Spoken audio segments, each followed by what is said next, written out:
Dati, nung nasa lumang bahay pa namin kami nakatira, tuwing Pasko pumupunta kami sa bahay ng ninang ko noon kasi tuwing Pasko may regalo din siya sa akin lagi.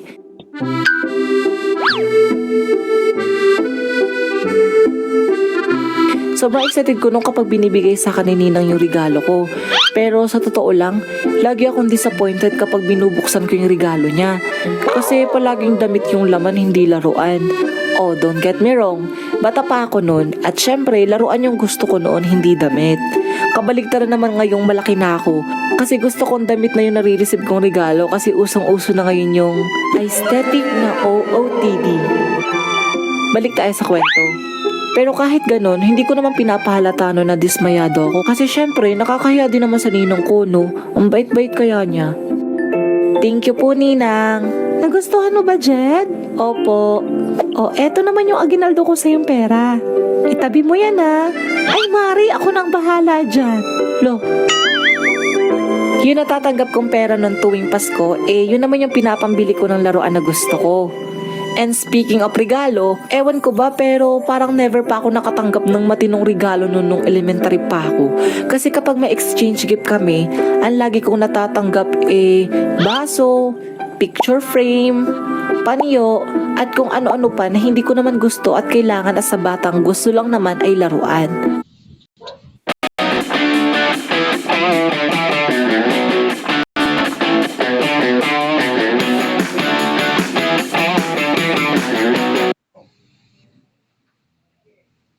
O ano naman kaya ito? Buksan ko pa ba to? Parang alam ko naman na yung nasa loob eh. Nangyari naman ang kwento na to nung grade 5 ako. Christmas party namin nun. May kanya-kanya kaming dalang regalo nun kasi may exchange gift kami nun. Habang nilalagay namin sa mesa yung daladala naming regalo, hindi ko mapigilan na tingnan yung mga yon. Nasaan ko yung sa akin? Number 8 ako eh. Ay, hindi ko makita. Feeling ko nasa ilalim na yun. Nagsimula na ngayong program nun. Naglaro na kami ng iba't ibang palaro nun. Pagkatapos ay kumain na rin kami ng mga handa. At last but not the least ay ang exchange gift. Sa wakas, malalaman ko na rin kung anong regalo ko. Okay, magsimula na tayo ng ating exchange gift. Ang unang regalo ay number... Ang laki nun ah. Hala, ang laki.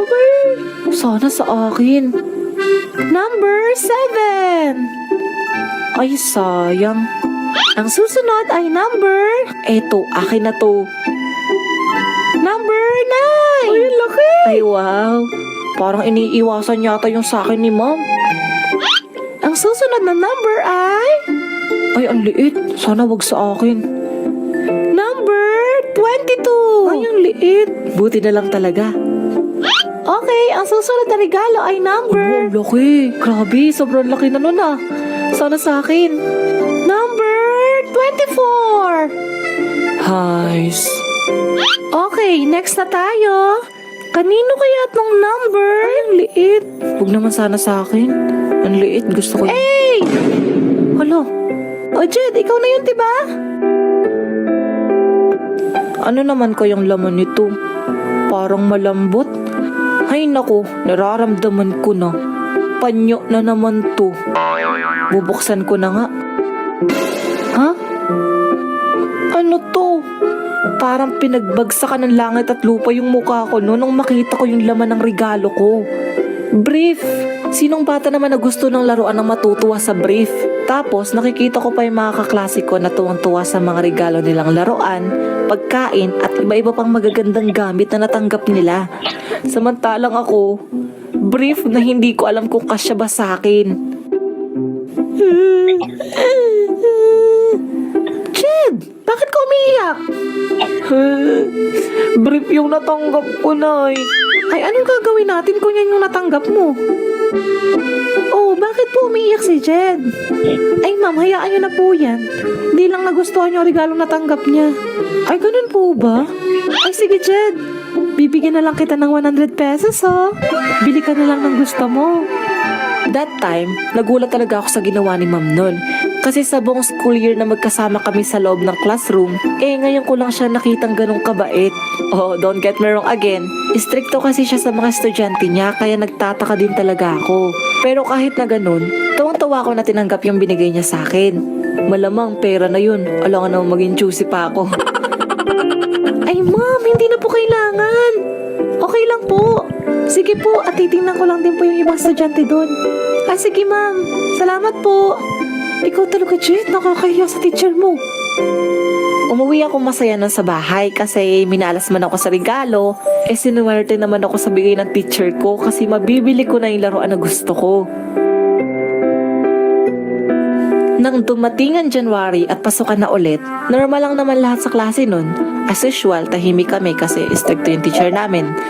Nagmumuni-muni ako nung time na yun nung tawagin ako ni ma'am. Jed, pumarito ka nga sa unahan. Kinabahan ako noon kasi sa tono ng boses ni ma'am, parang may nagawa akong kasalanan. Pinatayo niya ako sa unahan noon at nagsimula na siyang magsalita. Nitong nagdaang Christmas party natin, hindi ba't nag-exchange gift tayo? Ano nga lagi kong sinasabi sa inyo? Na it's better to give than to receive. Mukhang hindi nakikinig si Jed nung sinabi ko sa inyo yon. Umiyak kasi siya nung nalaman niya na brief yung regalo na tanggap niya. Kaya kayo class, huwag niyong tutularan si Jed ah. Kung ano yung natanggap niyong regalo, tanggapin niyo yun nang hindi nagre-reklamo. Noong mga oras na yun, parang gusto ko na lang lamunin ng lupa sa hiya. Ginawa ba naman akong example ni ma'am sa unahan at ang malala, in a bad way pa kasi ako yung bad example. Pinaupo na ako ni ma'am noon at nagsimula na siyang magklase pero hindi ako makapag-focus dun maghapon. At umiiyak ako habang umuuwi. Sobrang sama ng loob ko kay teacher noon at parang ayaw ko nang pumasok sa klase niya. Oo, tama naman yung sinabi niya pero hindi ko lang talaga nagustuhan yung way niya noon. Kasi instead na kausapin niya ako in private, ginawa ba naman akong bad example sa unahan?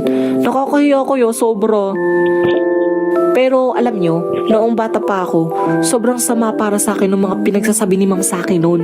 Pero na-realize ko nung malaki na ako na may punto naman talaga siya na dapat tanggapin natin yung mga bagay na binibigay sa atin ng bukal sa puso. Hindi yung nagrereklamo pa tayo na bakit ganito lang, bakit ganyan lang.